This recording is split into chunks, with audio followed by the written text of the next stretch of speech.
मीठे बच्चे, यह पुरुषोत्तम संगम युग, कल्याणकारी युग है। इसमें ही पढ़ाई से तुम्हें श्री कृष्णपुरी का मालिक बनना है। प्रश्न: बाप माताओं पर ज्ञान का कलश क्यों रखते हैं? कौन सी एक रिवाज भारत में ही चलती है? उत्तर: पवित्रता की राखी बांध सबको पतित से पावन बनाने के लिए बाप माताओं पर ज्ञान का कलश रखते हैं। रक्षाबंधन का भी भारत में ही रिवाज है। बहन भाई को राखी बांधती है, यह पवित्रता की निशानी है। बाप कहते हैं, बच्चे तुम मां मेकम याद करो तो पावन दुनिया के मालिक बन जाएंगे। गीत: भोलेनाथ से निराला कोई और नहीं। ओम शांति। ओम शांति। यह है भोलेनाथ की महिमा, जिसके लिए कहते हैं देने वाला है। तुम बच्चे जानते हो, श्री लक्ष्मी नारायण को यह राज्य भाग्य किसने दिया? जरूर भगवान ने दिया होगा, क्योंकि स्वर्ग की स्थापना तो वही करते हैं। स्वर्ग की बादशाही भोलेनाथ ने जैसे लक्ष्मी नारायण को दी, वैसे ही श्री कृष्ण को दी। राधे कृष्ण अथवा लक्ष्मी नारायण की बात तो एक ही है, परंतु राजधानी है नहीं। उन्हों को सिवाय परमपिता परमात्मा के कोई राज्य दे नहीं सकते। उन्हों का जन्म स्वर्ग में ही कहेंगे, यह तुम बच्चे ही जानते हो। तुम बच्चे ही जन्माष्टमी पर समझाएंगे। श्री कृष्ण की जन्माष्टमी है तो राधे की भी होनी चाहिए, क्योंकि दोनों स्वर्ग के वासी थे। राधे कृष्ण ही स्वयंवर के बाद लक्ष्मी नारायण बनते हैं। मुख्य बात कि उन्हों को यह राज्य किसने दिया, यह राज्य कब और किसने सिखाया? स्वर्ग में तो नहीं सिखाया होगा। सतयुग में तो वह है ही उत्तम पुरुष। कलयुग के बाद होता है सतयुग, तो जरूर कलयुग अंत में राजयोग सीखे होंगे, जो फिर नए जन्म में राजाई प्राप्त की। पुरानी दुनिया से नई पावन दुनिया बनती है। जरूर पतित पावन ही आया होगा। अब संगम युग पर कौन सा धर्म होता है, यह किसी को पता नहीं। पुरानी दुनिया और नई दुनिया का यह है पुरुषोत्तम संगम युग, जो गाया हुआ है। यह लक्ष्मी नारायण है, नई दुनिया के मालिक। इन्हों की आत्मा को पूर्व जन्म में परमपिता परमात्मा ने राजयोग सिखाया, जिस पुरुषार्थ की प्रारब्ध फिर से नए जन्म में मिलती है। इनका नाम ही है कल्याणकारी पुरुषोत्तम संगम युग। जरूर बहुत जन्मों के अंत के जन्म में ही इन्हों को कोई ने राजयोग सिखाया होगा। कलयुग में है अनेक धर्म, सतयुग में था एक देवी देवता धर्म। संगम पर कौन सा धर्म है, जिससे यह पुरुषार्थ कर राजयोग सीखे और सतयुग में प्रारब्ध भोगी? समझा जाता है संगम युग पर ब्रह्मा द्वारा ब्राह्मण ही पैदा हुए। चित्र में भी है ब्रह्मा द्वारा स्थापना कृष्णपुरी की। विष्णु अथवा नारायणपुरी कहो, बात तो एक ही है। अभी तुम जानते हो, हम कृष्णपुरी के मालिक बनते हैं इस पढ़ाई से और पावन बनने से। शिव भगवान उवाच है ना, श्री कृष्ण की आत्मा ही बहुत जन्मों के अंत के जन्म में फिर यह बनती है। 84 जन्म लेते हैं ना, यह है 84वां जन्म। इनका ही फिर ब्रह्मा नाम रखते हैं। तो जिनकी हम भक्ति करते आए हैं, जिनकी पूजा करते आए हैं, भक्ति मार्ग में उसका स्पष्टीकरण नहीं है कि वो कौन है, क्या है, कैसे आए इस दुनिया में, क्यों उनका ऐसा पार्ट है, अब कहाँ पर है, ये कुछ भी क्लॅरिटी नाही आहे भक्ती मार्ग में। पण बाबा आपल्याला सगळ्यांचा पार्ट स्पष्ट सांगतोय, किसका क्या क्या कैसा पार्ट है इस दुनिया में, इस सृष्टि चक्र में। ये जो सृष्टि चक्र चल रहा है और इसमें ये जो नाटक चल रहा है, इस नाटक में बहुत महत्वपूर्ण पार्ट है परमपिता परमात्मा शिव बाबा का, और जो ब्रह्मा विष्णु शंकर का दिखाते हैं, और उसके बाद में फिर राधे कृष्ण, लक्ष्मी नारायण, राम सीता, ये सबसे महत्वपूर्ण पार्ट है। आणि हे सगळे जे पार्ट आहे, हे सगळे जे देवी देवता आहे, ज्यांची भक्ती चाललेली आहे, ज्यांचे मंदिरं बनतात, उपवास करतात त्यांच्या नावाचे, वेगवेगळ्या प्रकारचे उत्सव मनवतात, पण त्याची कुठल्याही प्रकारची कोणालाही स्पष्ट नहीं है। तो बाबा आकर हमें इन सब का पार्ट समझाते हैं। बाबा किस में प्रवेश करता है? बाबा निराकार ज्योति स्वरूप परमपिता परमात्मा, उनको समझाने के लिए शरीर चाहिए। तो ये श्री कृष्ण का 84वें जन्म का शरीर है, तो इसमें परमात्मा प्रवेश करते हैं और उनको भी कहते हैं तुम अपने 84 जन्मों को नहीं जानते हो, मैं जानता हूं, और वो कहानी उनको सुनाते हैं। परमात्मा शिव इनकी कहानी इनको सुनाते हैं। इनको पता ही नहीं है कि मैं कौन हूं। अंतिम जन्म में श्री कृष्ण दादा लेखराज के रूप में है, जो हीरो का बहुत बड़े व्यापारी है। ऐसे दादा लेखराज को बाबा वैराग्य दिलाता है, उनके अंदर प्रवेश करता है, और उनको वो आत्मा कौन है जो श्री कृष्ण बनने वाली है। लेकिन बाबा कहते ये कैसे बने? ब्रह्मा बाबा श्री कृष्ण बनने वाली आत्मा, और मम्मा जगदम्बा सरस्वती राधा बनने वाली आत्मा, तो ये कैसे बने? पूर्व जन्म में इन्होंने राजयोग सीखा। इनका जन्म, राधे कृष्ण का जन्म कहां पर कहेंगे? उन्होंने द्वापर में दिखाया, लेकिन बाबा कहते इनका जन्म स्वर्ग में होता है।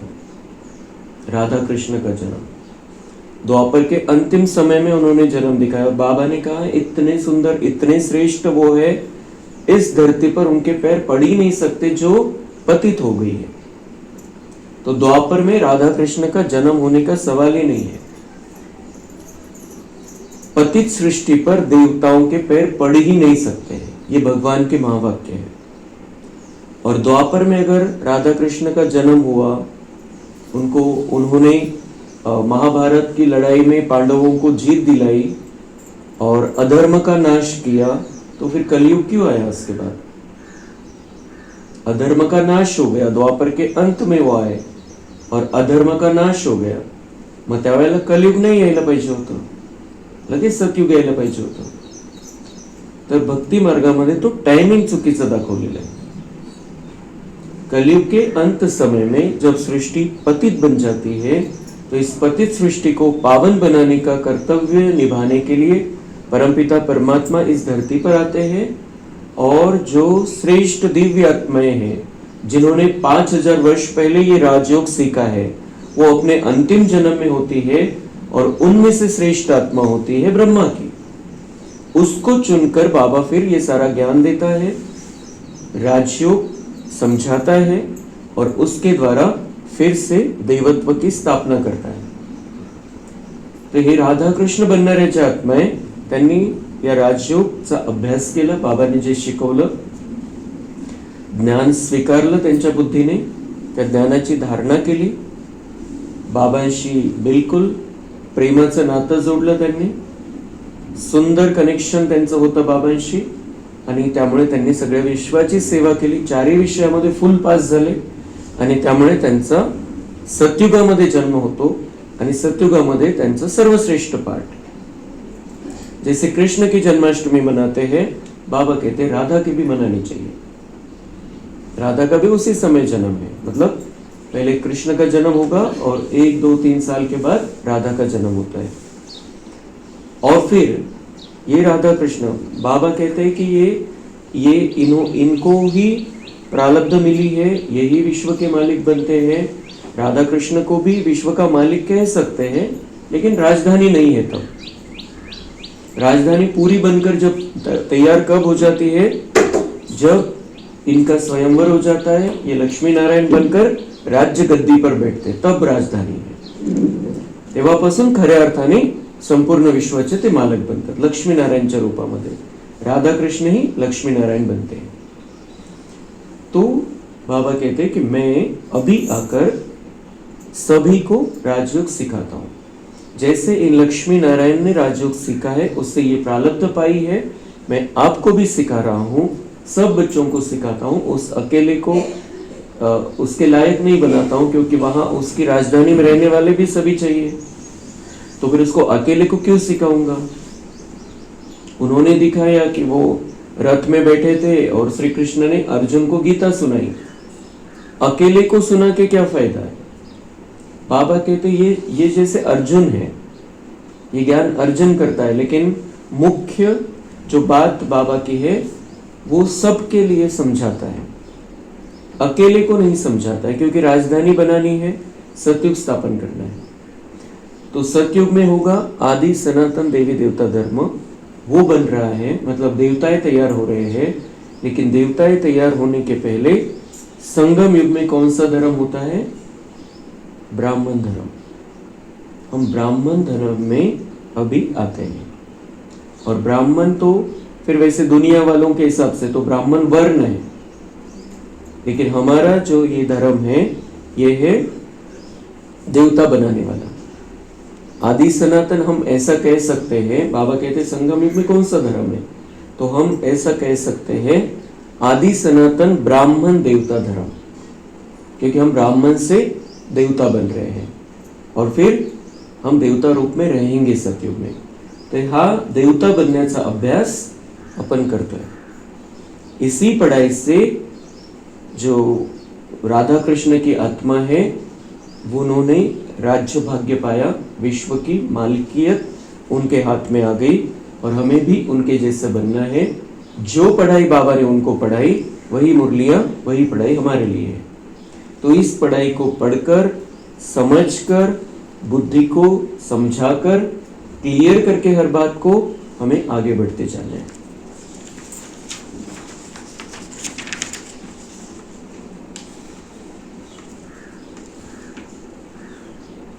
श्री कृष्ण के साथ राधे जरूर होगी।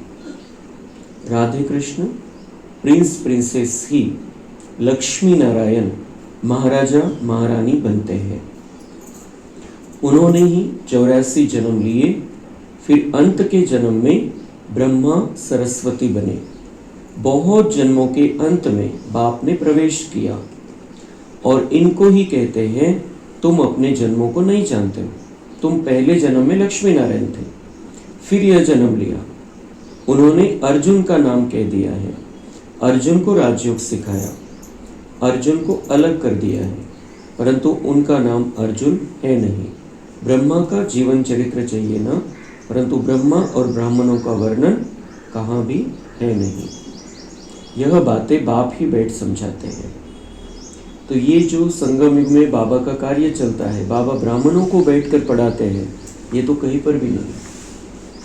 उन्होंने वो एक यादगार के रूप में ले लिया कि श्री कृष्ण ने अर्जुन को गीता सुनाई और फिर पांडवों की जीत हो गई महाभारत युद्ध में।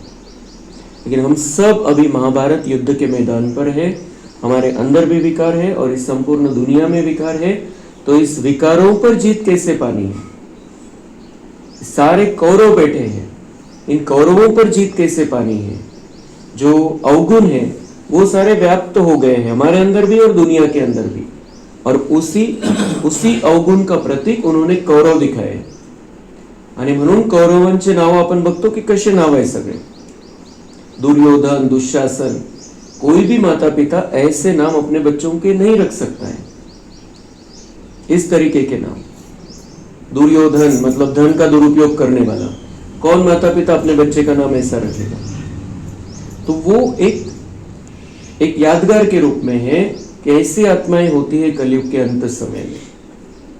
और इन पर ये जो अवगुण आ जाते हैं मनुष्यों में, वो कौरवत्व जो आ जाता है, उस पर कैसे जीत पानी है, ये जो थोड़ी आत्माएं रहती है, श्रेष्ठ आत्माएं, उनको भगवान आकर सिखाता है।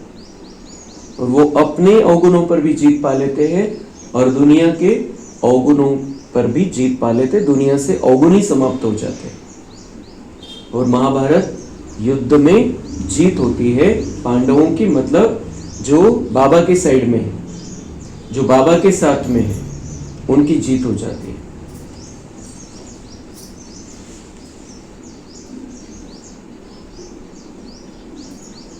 सब बच्चे सुनेंगे, फिर बच्चे औरों को समझाएंगे। कथा सुनकर फिर औरों को बैठ सुनाते हैं, तुम भी सुनते हो फिर सुनाते हो। यह है पुरुषोत्तम संगम युग, लीप युग, एक्स्ट्रा युग। ये जो युग है ये लीप युग है, एक्स्ट्रा युग है और पुरुषोत्तम बनने का युग है। एक्स्ट्रा का बरं आहे कारण दुनिया वाल्यांची जी बुद्धी आहे त्याच्यापेक्षा खूप वेगळं आहे, अलग है। उनकी बुद्धि में ये बात बैठ ही नहीं सकती है संगम युग कि भगवान यहाँ पर आता है और हम बच्चे उनसे यहाँ पर मिलन मनाते हैं, वो हमको पढ़ाता है, सिखाता है, समझाता है, हमारी पालना करता है, हमारे ऊपर हर प्रकार की मेहनत करता है कि ये देवता बन जाए, इनके अवगुण निकल जाए, इनमें शक्ति आ जाए, ये देवत्व को प्राप्त कर ले, ये राजाई प्राप्त कर ले। ये दुनिया वालों की बुद्धि में ये बात बैठ ही नहीं सकते, जिन्होंने संगम युग में आए ही नहीं है, कभी उनका पार्ट ही नहीं है। हर कल्प में जो संगम युग पर आते हैं वही आते हैं अगले कल्प में, मतलब जिनका पार्ट ही संगम युग पर नहीं है वो इस बात को समझ ही नहीं सकते। इसलिए ये जो युग है, बाबा कहते हैं ये एक्स्ट्रा युग है, स्पेशल युग है, लीप युग है, कलयुग का अंत समय, सतयुग का स्टार्टिंग का समय।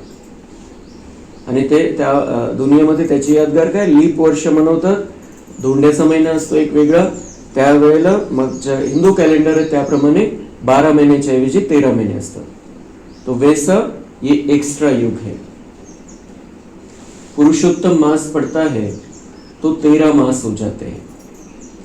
इस संगम युग के त्योहार ही हर वर्ष मनाते हैं। जो हम संगम युग में करते हैं उसी के यादगार अलग अलग त्योहार दुनिया वालों ने बनाए हैं, हमने उसकी शुरुआत की है। जो बाबा के बच्चे हैं द्वापर में ये सारे त्योहार शुरू करते हैं, क्योंकि हम उस स्थिति में अपने आप को रखते हैं। संगम युग में जब आते हैं और वो कुछ याद पड़ता है तो हमने एक एक दिन के अलग अलग उत्सव बना लिए द्वापर के बाद। इसलिए जो भी उत्सव है उनमें कुछ न कुछ राज समाया हुआ है, ऐसे नहीं बन गए। उसमें राज मेन ये है कि संगम युग में हम उस स्थिति में रहे हैं और इसलिए वो अलग अलग रूपों में उत्सव उसके बना दिए। इस पुरुषोत्तम संगम युग का किसी को पता नहीं है। इस संगम युग पर ही बाप आकर पवित्र बनाने की प्रतिज्ञा कराते हैं, पतित दुनिया से पावन दुनिया की स्थापना करते हैं।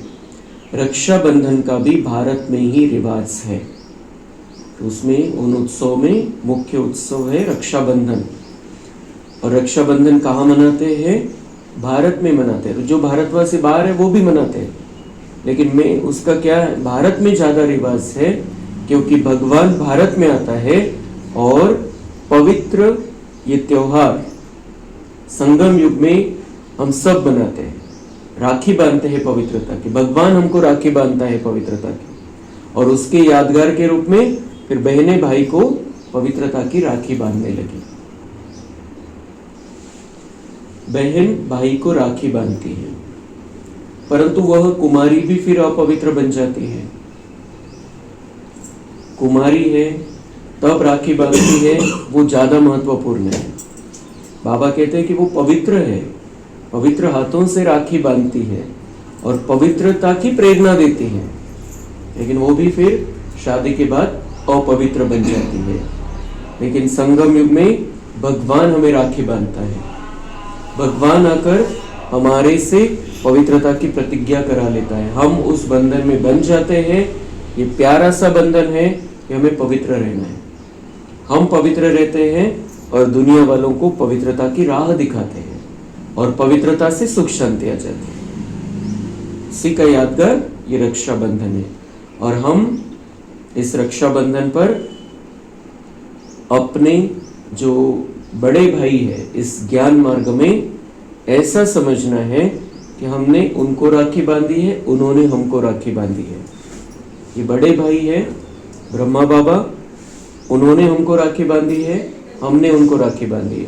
फिर और पिता है परमपिता परमात्मा शिव बाबा, उन्होंने हमें पवित्रता की राखी बांधी है। मतलब हमारे लिए दो रक्षक हो गए मेन, ब्रह्मा बाबा और परमपिता परमात्मा शिव बाबा, ये हमारी रक्षा करते हैं। बहन भाई को इस भावना से राखी बांधती है कि वो मेरी रक्षा करेगा। मतलब उसमें पवित्रता का था पहले ज्यादा, फिर रक्षा का आ गया कि ये मेरी रक्षा करेगा और रक्षा के लिए राखी बांधते हैं। राखी का अर्थ अपन है रक्षा। तो लेकिन भाई बहन की रक्षा हर समय हर पल तो नहीं कर सकता है, जितना कर सकता है उतना। लेकिन कभी अगर बहुत बड़ा प्रॉब्लम आ जाए बहन पर, अचानक उसी सेकंड मदद की जरूरत है, तो भाई तो पहुंच नहीं सकता है, तो कौन आएगा उस समय? भगवान कहता है मैं तुम्हारे लिए सदा हाजिर हूं और सच्चे दिल से मुझे बुलाओ तो मैं आ जाता हूं। एक सेकंड में बाबा से मदद प्राप्त हो सकती है। तो ये सबसे बड़ा भाई है, इसको सबसे बड़ा भाई अपना मानना है, शिव बाबा को भी और ब्रह्मा बाबा को भी। किसी भी संबंध से हम शिव बाबा से जुड़ कर रह सकते हैं, तो उसमें ये संबंध, आज इस संबंध को ज्यादा महसूस करना है कि मेरा बड़ा भाई तो शिव बाबा बना है, ब्रह्मा बाबा है इस ज्ञान मार्ग में, क्योंकि वो बड़े हैं हमारे से, इसलिए बड़ा भाई तो है ही। ये शिव बाबा भी मेरा सबसे बड़ा भाई है।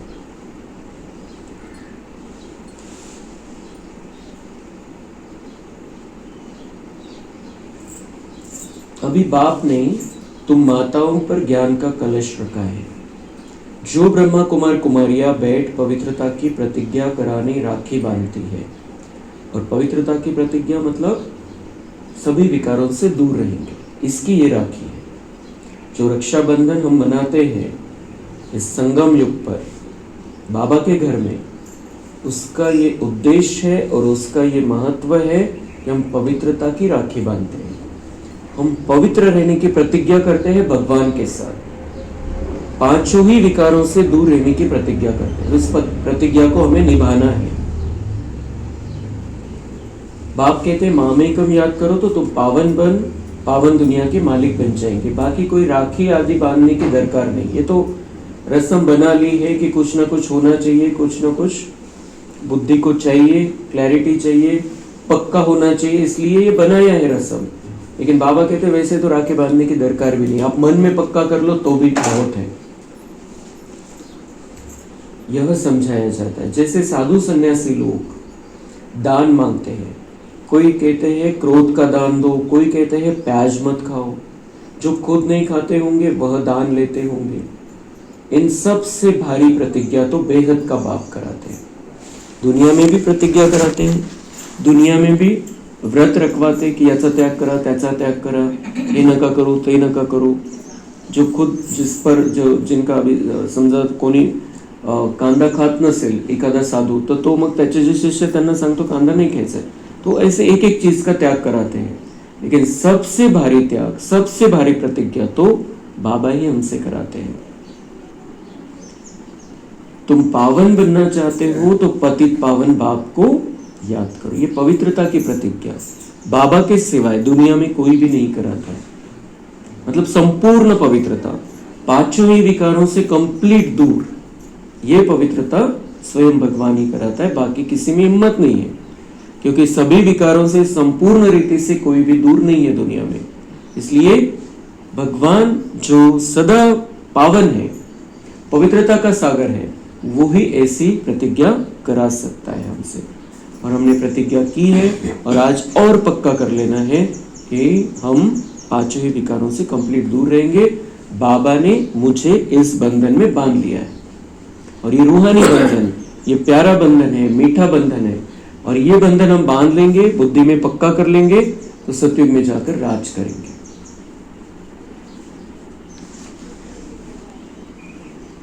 तुम पावन बनना चाहते ही हो तो पतित पावन बाप को याद करो। द्वापर से लेकर तुम पतित बनते हो, अब सारी दुनिया पावन चाहिए, वह तो बाप ही बना सकते हैं। सर्व का गति सदगति दाता कोई मनुष्य हो नहीं सकता।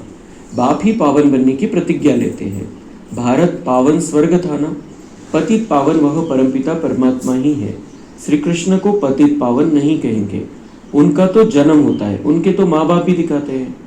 एक शिव बाबा का ही अलौकिक जन्म है। श्री कृष्ण को पतित पावन नहीं कहेंगे, उनका जन्म होता है, उनसे बड़े उनके माता पिता हैं, क्योंकि जन्म देते हैं, तो वो पतित पावन हो नहीं सकते। जो जन्म मृत्यु के चक्कर में आते हैं वो पतितों को पावन नहीं बना सकते, पतित पावन हो नहीं सकते। एक शिव का ही अलौकिक जन्म है। शिव के कोई माता पिता नहीं है, कोई माता पिता दिखाए भी नहीं, भक्ति वालों ने भी नहीं दिखाए हैं, तो वो उसको दिखाया है स्वयंभू, उसका कोई माता पिता नहीं, तो वही उसी को ही हम भगवान कह सकते हैं, और वही पतितों को पावन बना सकता है। बाकी सब भगवान के बच्चे हैं। तो एक शिव का ही अलौकिक जन्म है, वह खुद ही अपना परिचय देते हैं कि मैं साधारण तन में प्रवेश करता हूँ, शरीर का आधार जरूर लेना पड़े, मैं ज्ञान का सागर पतित पावन राजयोग सिखलाने वाला हूँ। बाप ही स्वर्ग का रचयिता है और नर्क का विनाश कराते हैं। जब स्वर्ग है तो नर्क नहीं, अभी पूरा रौरव नर्क है। जब बिल्कुल तमोप्रधान नर्क बनता है तब ही बाप आकर सतोप्रधान स्वर्ग बनाते हैं। 100% पतित से 100% पावन बनाते हैं। पहला जन्म जरूर सतोप्रधान ही मिलेगा। तो जब स्वर्ग है तब नर्क नहीं, मतलब नर्क का कुछ भी नहीं है वहां पर। जब पावन दुनिया है तब वहां पर एक भी पतित आत्मा नहीं। ये बार बार बाबा पक्का कराते हैं। ऐसी दुनिया में हम जा रहे हैं तो पूरा पावन बनना पड़ेगा।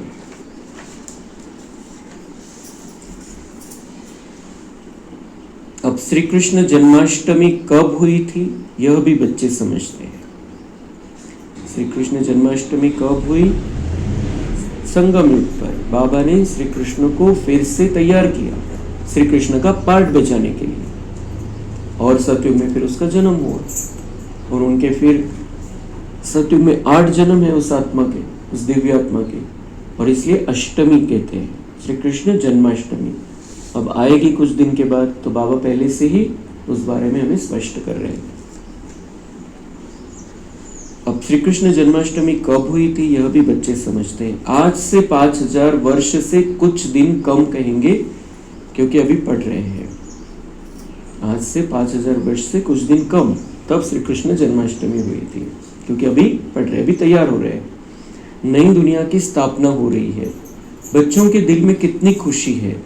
तुम जानते हो श्री कृष्ण की आत्मा ने 84 का चक्र लगाया है, अब फिर श्री कृष्ण के नाम रूप में आ रही है। ये खुशखबरी बाबा हमें सुनाते हैं कि श्री कृष्ण के नाम रूप में वो आत्मा फिर से आ रही है, आने का समय हो गया है।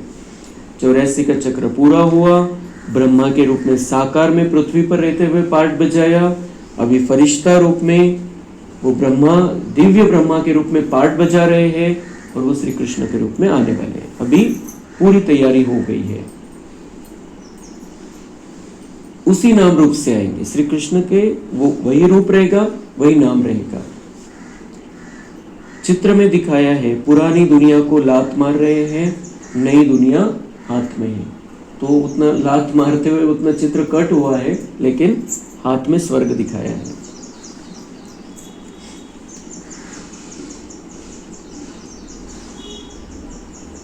तो नई दुनिया हाथ में है, अभी पढ़ रहे हैं, इसलिए कहा जाता है श्री कृष्ण आ रहे हैं, आए नहीं है, आ रहे हैं। जरूर बाप बहुत जन्मों के अंत में ही पढ़ाएंगे। यह पढ़ाई पूरी होगी तो श्री कृष्ण जन्म लेंगे। पढ़ाई पूरी होगी, श्री कृष्ण जन्म लेंगे। 2036 का एंड या 2037 की शुरुआत, श्री कृष्ण का फिर से जन्म होगा और उस श्री कृष्ण के साथ में हमको रहना है। वो तैयारी हम कर रहे हैं। तो श्री कृष्ण का जन्म ही होगा उस समय। बाकी थोड़ा टाइम है पढ़ाई का। जरूर अनेक धर्मों का विनाश होने बाद श्री कृष्ण का जन्म हुआ होगा। सो भी एक श्री कृष्ण तो नहीं, सारी श्री कृष्ण पूरी होगी। अकेला जन्म लेके क्या करेगा? बाबा कहते वो श्री कृष्ण पूरी होगी और आपको वहां रहना है, तैयार हो जाओ। यह ब्राह्मण ही है जो फिर यह राजयोग सीख देवता पद पाएंगे। हम ब्राह्मण ही राजयोग सीख रहे, हम देवता पद पाएंगे और जो देवता है वो श्री कृष्ण के साथ में रहेंगे।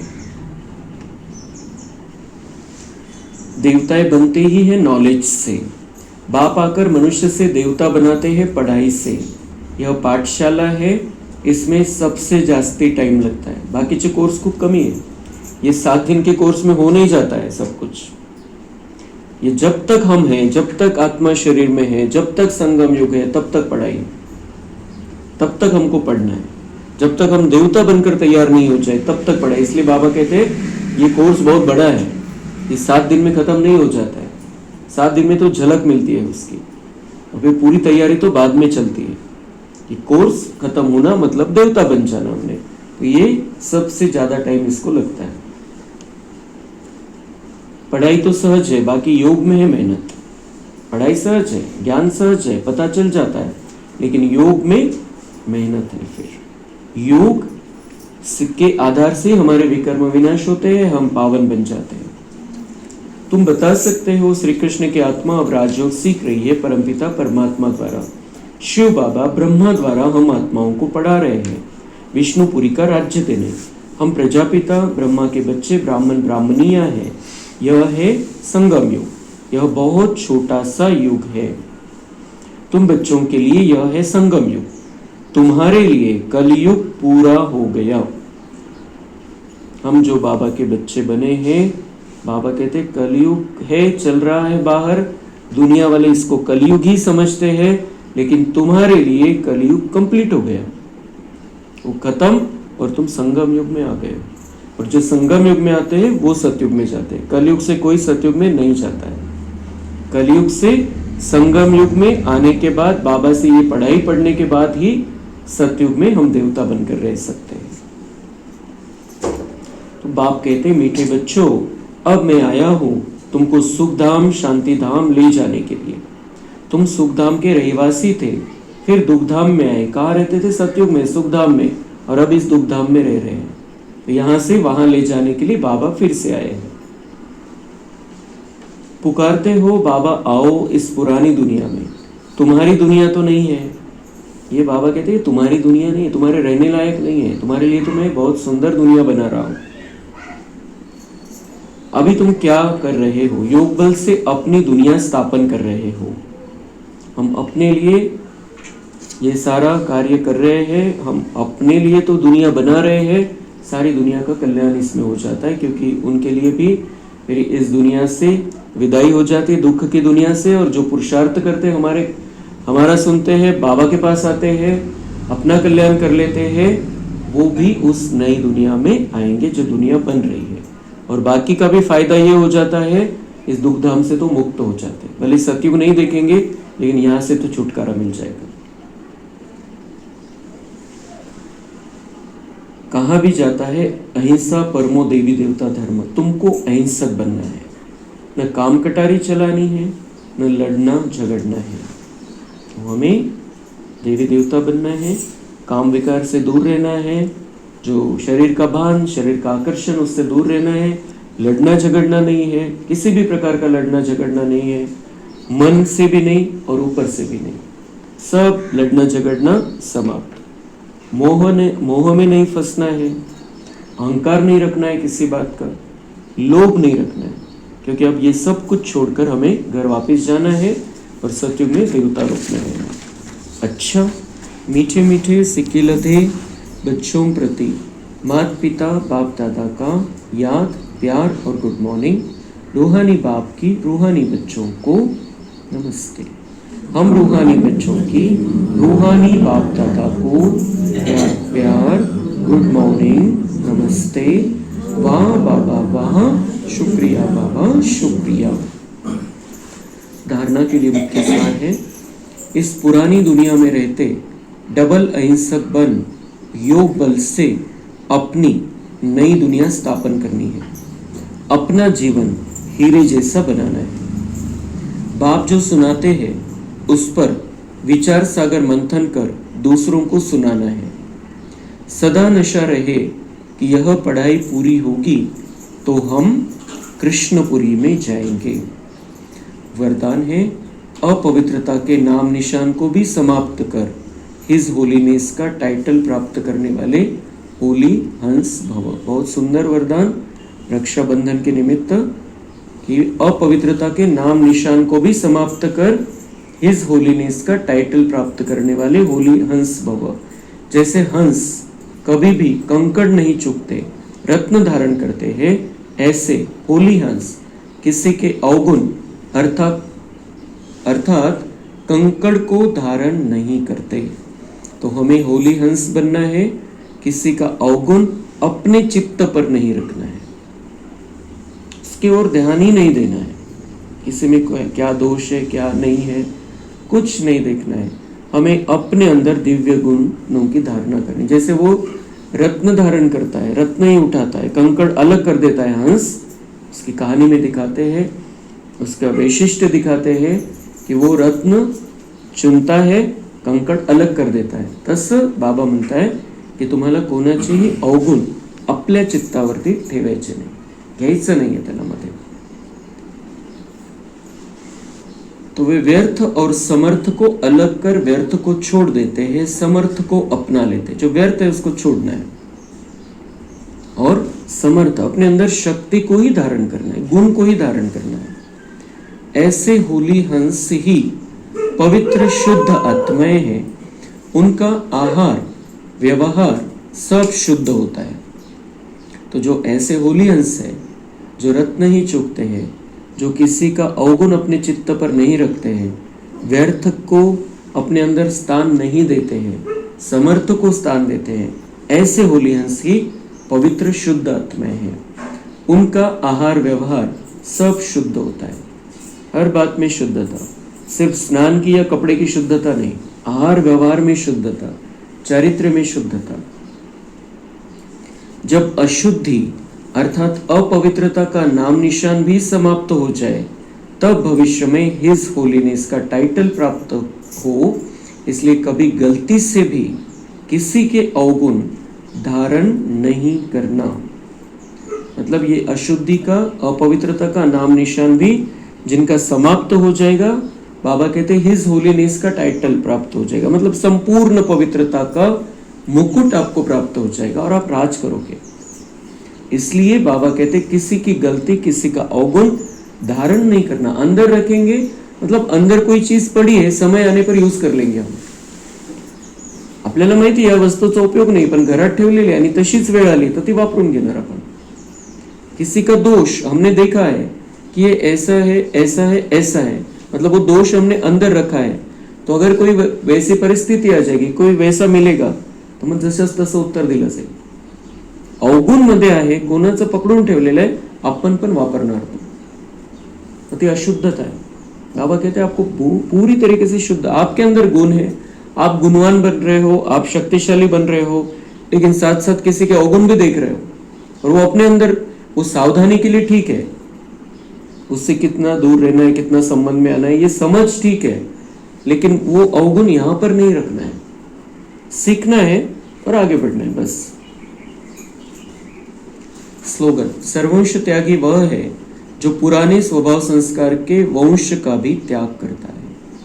जो पुराना स्वभाव संस्कार जो द्वापर से बन गया है, जो हमारा ओरिजिनल नहीं है, ओरिजिनल संस्कार तो देवतापन का है, तो उसका जो द्वापर से हमारे अंदर आ गया है किचड़ा, उसका त्याग करना, यह है सर्वंश त्याग, संपूर्ण त्याग। अव्यक्त इशारे। सहयोगी बनना है तो परमात्मा प्यार के अनुभवी बनो। कोई भी कार्य करते बाप की याद में लवलीन रहो। किसी भी बात के विस्तार में न जाकर विस्तार को बिंदी लगाए, बिंदी में समा दो, बिंदी बन जाओ। कोई भी कार्य करते बाप की याद में लवलीन रहो। बाप की याद सदा रहनी चाहिए। कुछ भी चल रहा है हमारा, बाबा का साथ, बाबा का हाथ हमारे सिर पर हमें सदा महसूस होना चाहिए। बाबा की बातें याद आनी चाहिए कि बाबा ने क्या कहा है। बीच बीच में मैं आत्मा हूँ, बाबा का बच्चा हूँ, बीच बीच में अपने आप को पक्का कराते चलना है। तो ये है वो गया बाबा की याद में लवलीन। तो फिर हम किसी बात के विस्तार में नहीं जाएंगे। बाबा याद रहेगा तर मग जास्त विस्तारामध्ये नाही जाणार आपण, कारण विस्तारामध्ये गेल्यानंतर मग विस्तार वाढतच जातो, कमी नहीं होत तो, अनेक फाटे फुटतात। तो किसी भी बात के विस्तार में न जाकर विस्तार को बिंदी लगाए, बिंदी में समा दो, बिंदी बन जाओ, बिंदी लगा दो, तो सारा विस्तार, सारी जाल 1 सेकंड में समा जाएगी और समय बच जाएगा, मेहनत से छूट जाएंगे। विस्तार को बिंदी फुल स्टॉप लावून टाका। स्वतः आत्मा समजा स्वतःला, आणि परमात्मा बिंदी जो आहे, सर्वोच्च जो आहे, त्याची आठवण करा। तर काय होईल, सगळा विस्तार जे जाळं बनवून टाकतो आपण, जाळं विणत जातो आणि त्याच्यामध्ये फसत जातो, त्याच्यापासून मुक्त होऊन जाईल। तो क्या हो जाएगा उसका फायदा, समय बच जाएगा, मेहनत से छूट जाएंगे, वेस्ट नहीं जाना अपनी वेळ। बिंदी बन, बिंदी में लवलीन हो जाएंगे। आत्मा परमात्मा से जुड़ी रहेगी फिर, और परमात्मा से जुड़ा रहना मतलब परमात्मा के गुण, शक्तियां, सब कुछ हमारे अंदर आते रहेंगे। दादी प्रकाश मणि जी की विशेषताएं और अनमोल शिक्षाएं। हर बोल अनमोल, सर्व के प्रति स्नेह का भाव, ये दादी की विशेषता। दादी जी का हर बोल अनमोल था। उन्होंने कभी अपने दिल में किसी के प्रति नफरत नहीं रखी। वही जो बाबा ने कहा, अवगुण चित्त पर नहीं रखना है, नफरत आएगी नहीं। तो दादी ने कभी भी अपने दिल में किसी के प्रति नफरत नहीं रखी, सर्व के प्रति सच्चे रूहानी स्नेह का भाव रखा। सगळ्यांविषयी प्रेम, आत्मा से प्यार। अवगुण से सावधानी रख सकते हैं, लेकिन आत्मा से प्यार, कि आत्मा मेरे बाबा का बच्चा है। जब परम धाम में वो आत्मा है तो सतोगुणी है, बहुत अच्छी है, कोई दोष नहीं है, कोई अवगुण नहीं। तो ये इससे अगर हम ये पक्का कर ले तो सर्व के प्रति सच्चा रूहानी स्नेह का भाव रहेगा। कई बार हमारा एक बोल जीवन भर के लिए कोई को भी दुश्मन बना देता है, इसलिए अपने बोल पर बहुत अटेन्शन चाहिए। एक शब्द असा एखादा भयंकर शब्द एखाद्या वेळेस वापरला जातो, जर अटेन्शन नसेल, कंट्रोल नसेल आपल्या वाणीवरती, तो शब्द तो जन्मभर आयुष्यभर विसरू शकत नाही, आणि तो शब्द आपल्याला कायम आपला आणि त्याची दुश्मनी वाढत जाते कायमसाठी त्या एका शब्दामुळे। इसलिए शब्दों पर, अपने बोलने पर बहुत ध्यान रखना है, हम क्या बोल रहे हैं और उसका परिणाम क्या होने वाला है। दादी जी ने कभी एक शब्द भी ऐसा नहीं बोला जो किसी के दिल में दर्द पैदा कर दे। कितनी बड़ी बात है। एक शब्द दादी ने ऐसा नहीं बोला जो किसी के दिल में दर्द पैदा कर रहा है, दुख हो जाए उसको कि मुझे ऐसा कहा। तो हमें क्या सीखना है दादी जी से, तो हमारा एक एक शब्द हर आत्मा को महान बनाने वाला महावाक्य। हमारा एक एक शब्द ऐसा होना चाहिए जो हमारे वो मतलब वही शब्द हमें किसी का दुश्मन बना सकता है, हमारा कोई दुश्मन बन सकता है, और वही शब्द उन्हीं शब्दों से हम किसी को महान बना सकते हैं। शब्द असे वापरायचे की कोणाला प्रेरणा मिळेल की आपण पण महान बनावा, आपण पण देवता बनावा। तो महान बनाने वाले महावाक्य हो, हम सबके स्नेही और शुभ चिंतक बनकर रहे। सबके स्नेही बनकर रहना है, शुभ चिंतक बनकर रहना है, कल्याण की भावना रखनी है, वो ऐसा है वैसा है, और उस हिसाब से कुछ कह देना, कुछ गाली दे देना, कुछ अपशब्द कह देना, उससे हमें बिल्कुल दूर हो जाना है। हम संगम युग में, कलयुग खत्म हो गया, वो कलयुग की बात है, हम संगम युग में हैं। और हमारे बड़ों ने करके दिखाया है, बाबा की जो शिक्षाएं हैं प्रैक्टिकल में करके दिखाई है, तो उनसे प्रेरणा लेनी। बाबा सिखाता है, उदाहरण सामने है, हमें वैसा करना है।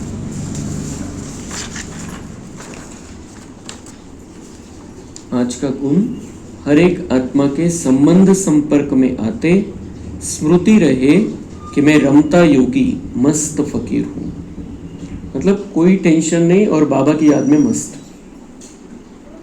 तपस्वी स्वरूप में शक्ति है, तपस्वी स्वरूप में बैठ योग की शक्तिशाली स्थिति का अभ्यास करते हुए दिल में सदा अनुभव का यह गीत बजता रहे कि पाना था सो पा लिया। ऐसे मस्त योगी बन अपने प्राप्ति संपन्न जीवन से आनंद का प्रकंपन फैला रही हूं। प्राप्ति संपन्न जीवन कि जो पाना था पा लिया, भगवान को पाने की आशा थी वो मिल गया, और भगवान के पास क्या नहीं है वो मिला, सब कुछ मिला। तो ऐसा जीवन, ऐसे विचार हमारे होंगे तो आनंद के वाइब्रेशन हमारे द्वारा दूसरों को मिलते रहेंगे, वातावरण को हम आनंदित कर सकेंगे। अच्छा, ओम शांति।